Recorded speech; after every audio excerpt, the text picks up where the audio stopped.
s'est dit, mais pourquoi on ne parle pas de travailler sa business comme c'est une vraie entreprise? On est là, on veut travailler des habiletés d'entrepreneur. C'est ça qu'on fait avec vous quand on travaille le lundi. On se dit, ben, pourquoi on ne parle pas directement du mindset d'entrepreneur? OK? Alors, c'est ce qu'on va parler aujourd'hui parce qu'il est là, rappelez-moi, qui est là pour faire de l'argent? Levez la main. OK? Qui est là pour juste se divertir. Seulement.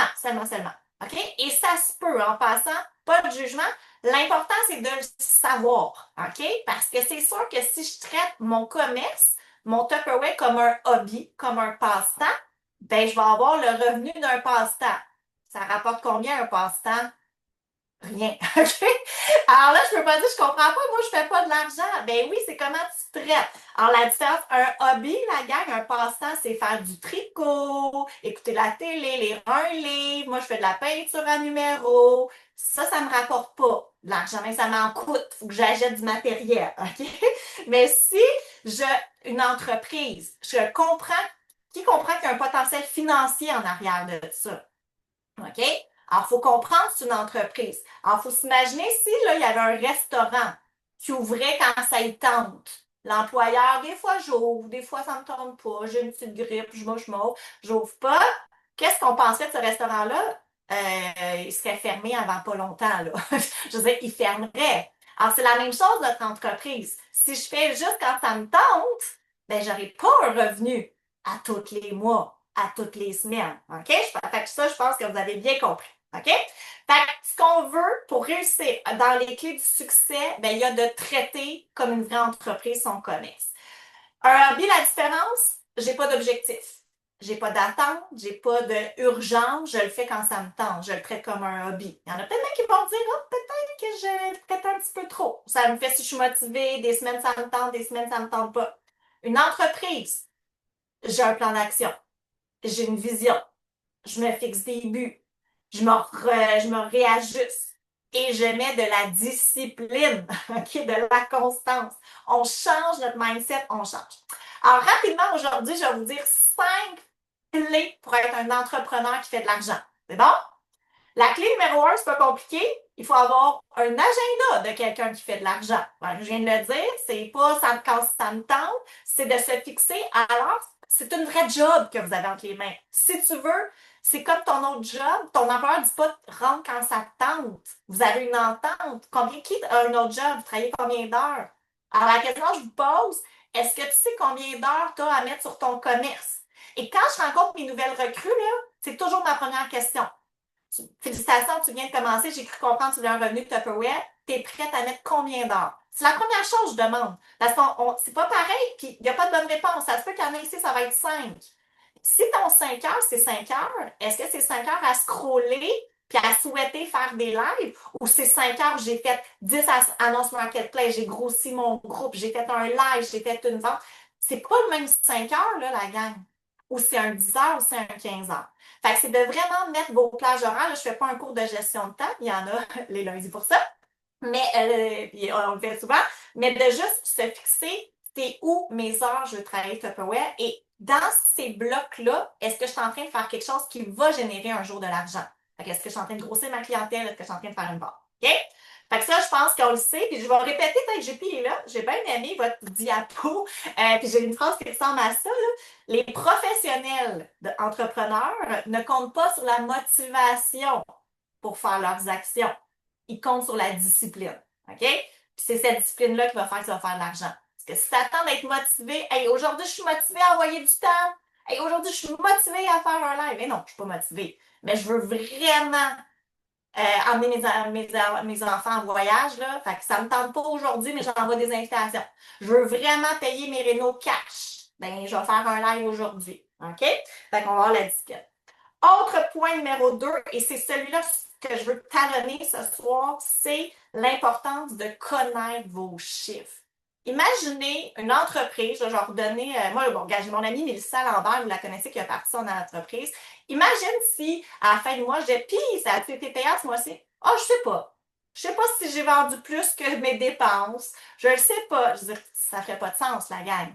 Mais pourtant, ça arrive souvent qu'on demande dans des conseillères combien tu as généré d'argent ce mois-ci. C'est comme quick, cat, quick, cat, quick, cat. Puis finalement, on analyse, ben, ils ont dépensé plus qu'ils ont gagné.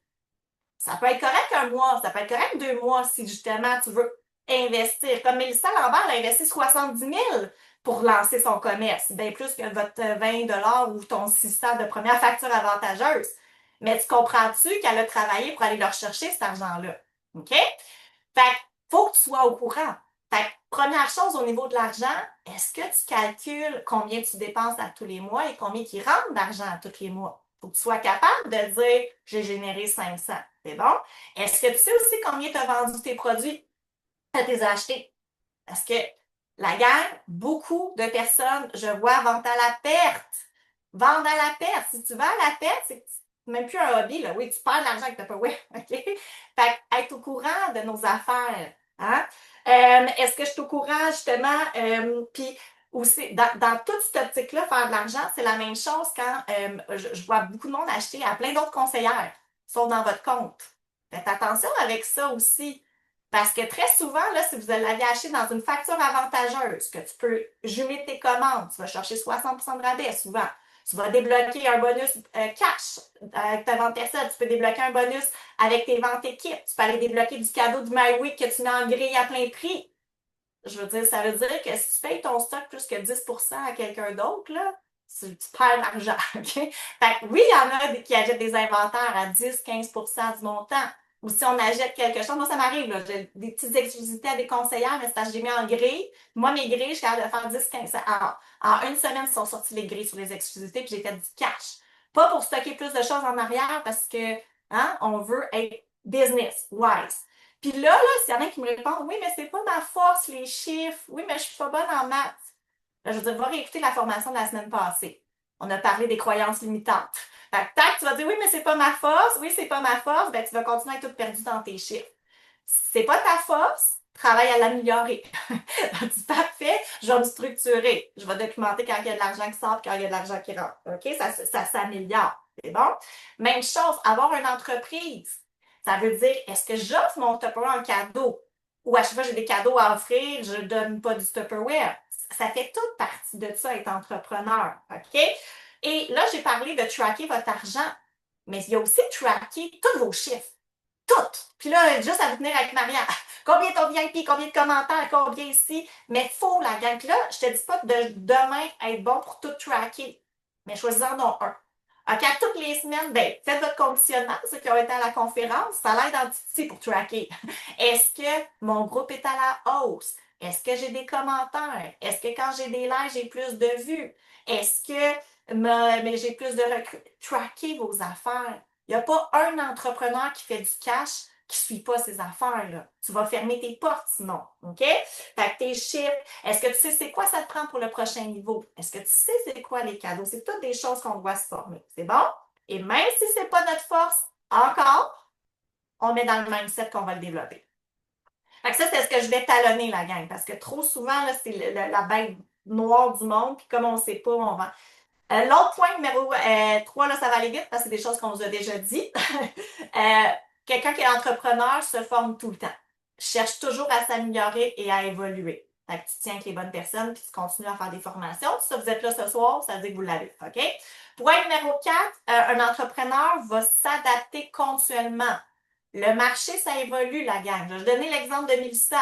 Elle a passé au dragon, ça allait super bien. Puis après, comme nous, là, elle a stagné une année. Il y a de quoi qui s'est passé, la peur de la récession. Il a fallu, son marketing a complètement changé. Elle faisait pas de live, elle a commencé à faire des lives. Elle faisait pas de reels depuis 6 mois, ils font des reels. Ça marchait. Ben oui, notre courbe de croissance est là-dessus. Un entrepreneur doit évoluer selon le marché. En ce moment, c'est des reels. Oui, mais moi, j'aime pas ça, j'ai peur de ça. Ben, tu vas manquer de navire, là.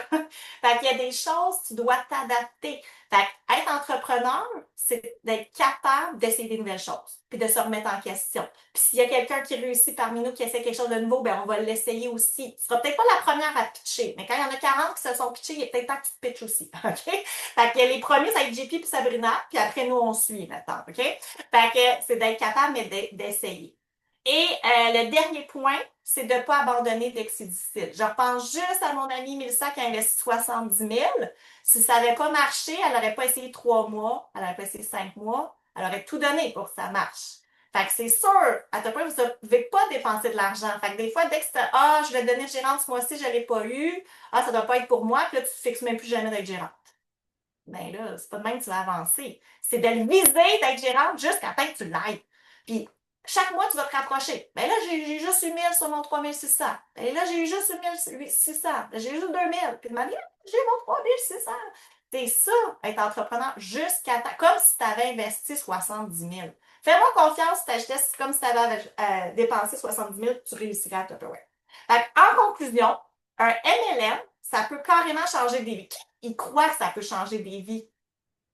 Puis j'espère, la façon d'y croire, c'est des billes à l'existe, ça a changé sa vie. Annie Marchand, c'était plein de ça a changé sa vie. JP, ça a changé. Mélanie Gingras, notre dernière, là, qui a fait un changement de carrière, vous le voyez, on est des personnes tangibles, on n'a rien. Alors, si vous croyez que ça peut changer des vies, mais l'important, c'est de le traiter comme une entreprise, de le traiter comme un vrai travail. Un vrai travail, ça veut dire rentrer même quand ça ne tente pas, être constant puis tout ce que je viens de répéter. OK? Alors, rappelle-toi, est-ce que je traite mon Tupperware comme un hobby? Si je fais juste dépenser de l'argent? Ou comme une entreprise, il faut que je sois en profit. Il faut que à la fin de l'année, il y ait plus d'argent. Alors, il faut que je fasse des actions différentes, des prises de décision et que je le traite au sérieux.